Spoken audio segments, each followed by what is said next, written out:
پہلی طاقت، اب انہی ٹولز کو حسینی بھی استعمال کرتے ہیں، انہی ٹولز کو یزیدی بھی استعمال کرتے ہیں، چیز وہی ہے۔ مثال دوں، ایک چھری ہے، چھری سے آلو بھی کاٹ سکتے ہو، ٹماٹر بھی کاٹ سکتے ہو، بھنڈی بھی کاٹ سکتے ہو، اسی چھری سے کسی بندے کا گلا بھی کاٹ سکتے ہو، چیز وہی ہے۔ یہ دشمن بھی اگر دنیا میں بدکاریاں کرتا ہے، چوریاں کرتا ہے، فسق و فجور پھیلاتا ہے، انہی ٹولز کو استعمال کرو۔ آپ انہی ٹولز کے ذریعے اللہ تک بھی پہنچ سکتے ہو، اور وہی ٹول آپ کو جہنم تک بھی پہنچا سکتے ہیں۔ چیزیں وہی ہیں، تیرے اوپر ہے تو اس چیز کا استعمال کیسے کرتا ہے۔ کہا 4 چیزیں خدا نے تجھے عطا کی ہیں۔ پہلی چیز قوت غضب، ہر بندے کے اندر غصہ ہے، وہ حیوان ہو یا انسان ہو، کوئی بندہ غصے سے خالی نہیں ہے۔ اب غصے کا معیار ہر کسی کا الگ الگ ہے، چونٹی کے اندر بھی غصہ، بلی کے اندر بھی غصہ، شیر کے اندر بھی غصہ، یہ آپ کا بچہ، یہ جوان جو اس مرشا پر بیٹھے ہیں، ان کے اندر بھی غصہ ہے۔ غصہ برا نہیں ہے، یہ ایک طاقت ہے، ایک پاور ہے جو خدا نے آپ کو دیا ہوا ہے۔ جسٹ لائک انرجی، آپ کے گھر میں گیس پڑی ہوئی ہے، ایک غصے والی چیز ہے، آپ اس سے چولہا بھی جلا سکتے ہو اور کسی بندے کا گھر بھی جلا سکتے ہو۔ یہی غصہ اگر نہ ہو تو بندے میں غیرت نہ ہو، یہی غصہ اگر نہ ہو تو آدمی اپنا دفاع نہ کر سکے، یہی غصہ نہ ہو تو بندہ وطن کا دفاع نہ کر سکے، یہی غصہ نہ ہو تو آدمی کے اندر وہ انرجی پیدا نہ ہو کہ علم کے لیے، کمانے کے لیے باہر نکلے۔ تو غصہ بہت ضروری ہے، لیکن ابھی فرمایا کہ الغضب یأکل الحسنات، غضب بھی نیکیوں کو ایسے کھاتا ہے جیسے آگ لکڑی کو کھا جاتی ہے۔ غصہ کہاں کرنا ہے اور کہاں نہیں کرنا، یہ کون تعین کرے گا؟ یہ علم اہل بیت اور عقل تعین کرے گی کہ میں نے غصے کو کیسے ہینڈل کرنا ہے۔ ایک مرتبہ مفتی نے بول دیا کہ شیعہ ایسے ہیں، شیعہ ویسے ہیں، یہ مسلمانوں کا فرقہ ایسا ہے۔ اب جوان کے اندر غصہ پیدا ہوتا گیا، اس نے سارا غصہ کس کے خلاف اتار دیا؟ شیعوں کے خلاف اتار دیا۔ پھر اس نے غصے کو موڑا مولوی فضل الرحمان کی طرف۔ اب وہی لوگ جو ہمیں مارتے تھے پھر ان کے جلسے میں بم پھوڑنے لگے۔ چیز کو آپ کیا کر رہے ہو؟ ڈائیورٹ کر رہے ہو نا۔ لیکن اسی غصے کو اگر بندہ صحیح راہ میں استعمال کرے، یہی غصہ وجود میں اور یزید کے خلاف استعمال کیا جائے۔ جون بوڑھا ہے لیکن جب میدان میں گیا بڑے غصے میں تھا، کیا میں حسین کا غلام ہوں؟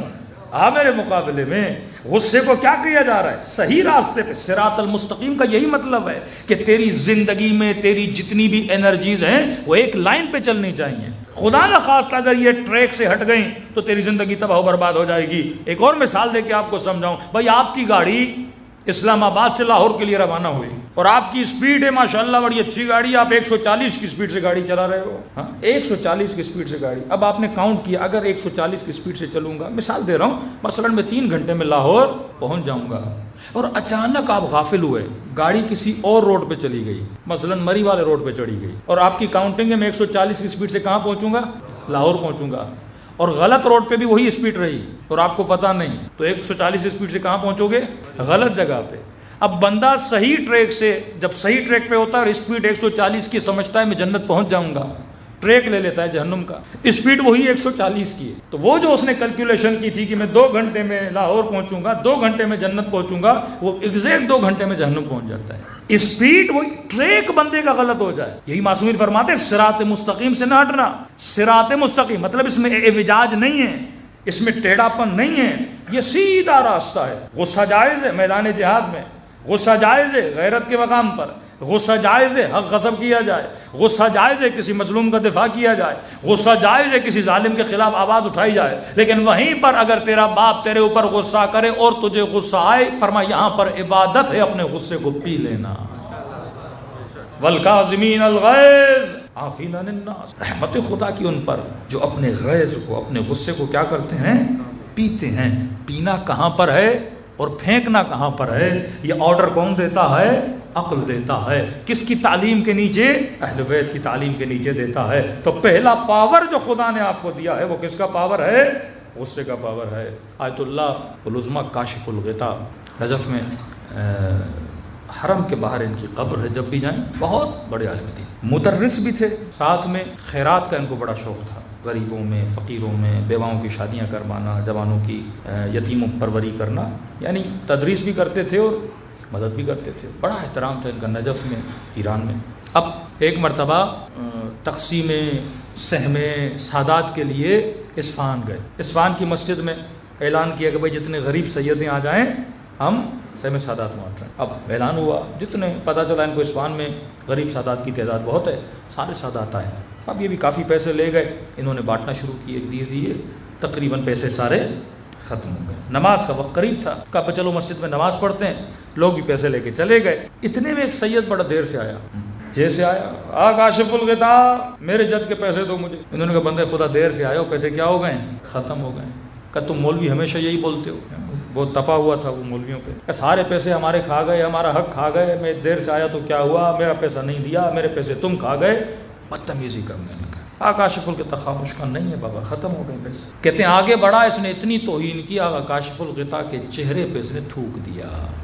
داڑھی ان کی بڑی تھی، کہتے ہیں اس کا لعاب دہن آقا کی داڑھی پہ لگا۔ انہوں نے کیا کیا، اپنی ابا سے چہرے کو صاف کیا۔ ان کے مریدین شاگرد تھے، سمجھے گا آیت اللہ کو بندہ یہ کام کرے اس کا کیا حشر ہو، آگے بڑھو، اس کو مارنے کے لیے کاشف الغطاء نے روک دیا کر روک۔ انہوں نے کیا کیا، اپنی ابا مسجد میں بچھائی، کہا جس کی جیب میں اگر کچھ پیسہ ہے، اس سید کی مدد کرنا چاہتا ہے تو میری عزت کی خاطر میری داڑھی کو دیکھ کر چند پیسے اس ابا کے اندر۔ اب مسجد میں جتنے لوگ تھے بیچاروں کے پاس جو پیسے تھے، انہوں نے آقا کی عزت کی خاطر ابا میں ڈالے۔ انہوں نے پیسے ابا میں جمع کیے، اس سید کے سامنے گئے، کہا سید غلطی میری ہے تیری نہیں، سید غلطی میری ہے تیری نہیں ہے، یہی کام اگر میں پہلے کرتا تجھے غصہ نہ، یہ میں نے تیرے اس ایکشن کے بعد کیا، کہ اگر تیری غلطی ہے میں نے تجھے معاف کیا، اگر میری غلطی ہے تو مجھے معاف کر دی۔ یہ والکاظمین الغیظ، میں نے کہاں پر کون سا ری ایکشن دکھانا ہے؟ طاقت تھی شاگردوں کو بھیج دے، توہین ان کی ہوئی تھی، لیکن توہین ذات کی ہوئی تھی،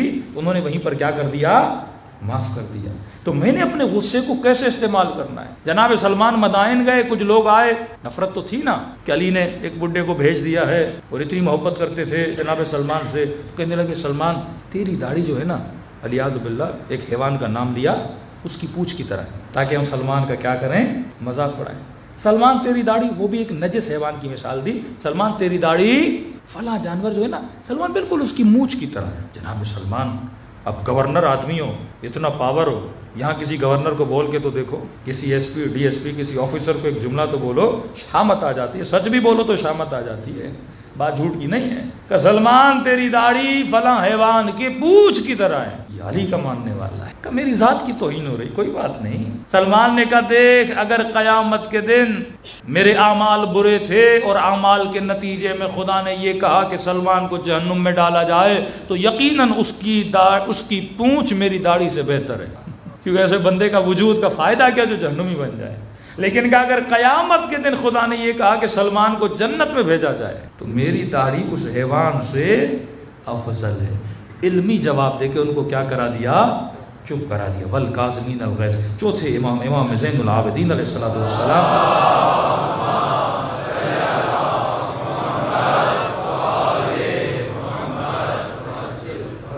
مولا کا غلام اوپر سے گرم پانی لے کر آ رہا تھا پتیلے میں، وہ پتیلا اس کے ہاتھ سے چھوٹ گیا اور امام کے سر مبارک پر آ کر لگا۔ کہتے ہیں مولا کے سر سے خون بھی جائے۔ اس طرح دو واقعات ہیں، ایک میں پتیلا گرا، وہ شاید 5ویں امام کا، ان کا بچہ چھوٹا بچہ امام کا فوت ہو گیا غلام۔ دوسرا یہ چوتھے امام کا واقعہ، ان کے سر پہ گرا، ان کا سر کیا ہو گیا، زخمی ہو گیا، اور دونوں اماموں نے رویہ سیم رکھا۔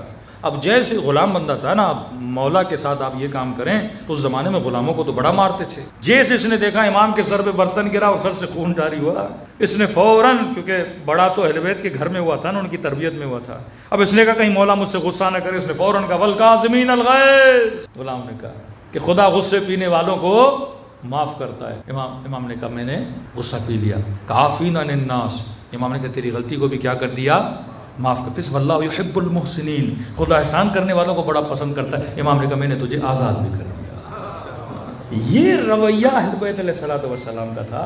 یہ ٹریننگز دے رہے تھے کہ اے مومن، تو نے اپنے غصے کو ہینڈل کیسے کرنا ہے۔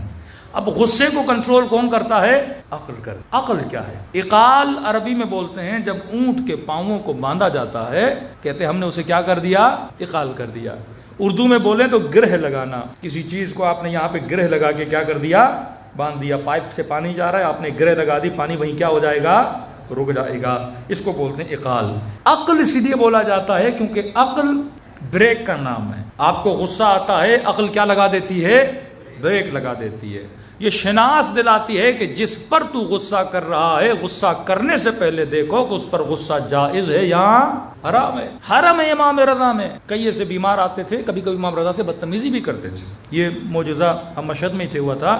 بندہ بڑا غصے میں آیا, مولا رضا میں اتنے دنوں سے آ رہا ہوں, مجھے شفا نہیں دے رہے ہو. اس کے ہاتھ میں پتھر تھا, اس نے زری کی طرف پتھر پھینکا. اب بیماری کی وجہ سے کچھ ہو گیا ہوگا اس کو, اور اس نے کیا دیکھا, پتھر جیسے مولا کی زری پہ لگا وہ پانی بن کے نیچے گر پڑا. یہ معجزہ سب نے وہاں پہ دیکھا, اور پھر امام رضا سے بندہ معافیاں مانگ رہا تھا. کئی لوگ ایسے اہل بیت کے ساتھ بے احترامی کرتے تھے, لیکن اہل بیت کا جو رویہ تھا والکاظمین الغیظ والا رویہ تھا. تو عقل کا کام ہے کہ یہ شناس دلائے کہ بندے خدا بیوی کو یہ بتائے, یہ سیکھے کہ تو جس پہ غصہ کر رہی ہے اس پہ غصہ حلال ہے یا حرام ہے. بڑے چھوٹے کی تمیز دلائی جائے. شوہر بچوں پہ غصہ کر رہا ہے کہ معصوم فرماتے اپنے چھوٹے بچوں پہ کبھی ہاتھ نہ اٹھایا کرو. بالاخص بچیوں کے لیے فرماتے تھے کہ تو نے کہاں غصے کو استعمال کرنا ہے, کہاں غصے کو استعمال نہیں کرنا. یہ کس کا کام ہے؟ عقل کا کام ہے. اب عقل کے پاس علم نہیں ہے. عقل وہ پاور ہے جو آپ کو روکنا سکھاتا ہے. علم آپ کہاں سے حاصل کرو گے؟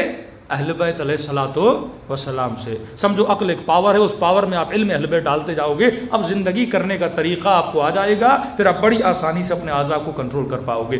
دوسرا پاور, یا ایک پاور ہے عقل. چھوٹا بچہ ہوتا ہے نا, بچے میں کیا نہیں ہوتی؟ عقل کا مطلب کنٹرول نہیں ہوتا بچے میں. ہاں, کھاتا جاتا ہے بیٹا بہت کھا لیا, کنٹرول ہی نہیں ہے. آپ کسی مہمان کے گھر میں جاتے ہو, ہاں کبھی بھوک بھی ہوتی ہے لیکن سارے لوگ کھانا کھا لیتے ہیں تو بندہ ہاتھ پیچھے کر لیتا ہے, گھر میں کھا لوں گا, یہاں پہ مہمان بیٹھے ہیں. ایک تمیز کے دائرے میں بندہ رہتا ہے. لیکن بچہ کبھی سوچتا ہے, کھائے جاتا ہے, کہتے سب نے نہیں کھایا تو کیا ہوا, میں تو کھاؤں گا. کیونکہ بچے میں کیا نہیں ہوتی؟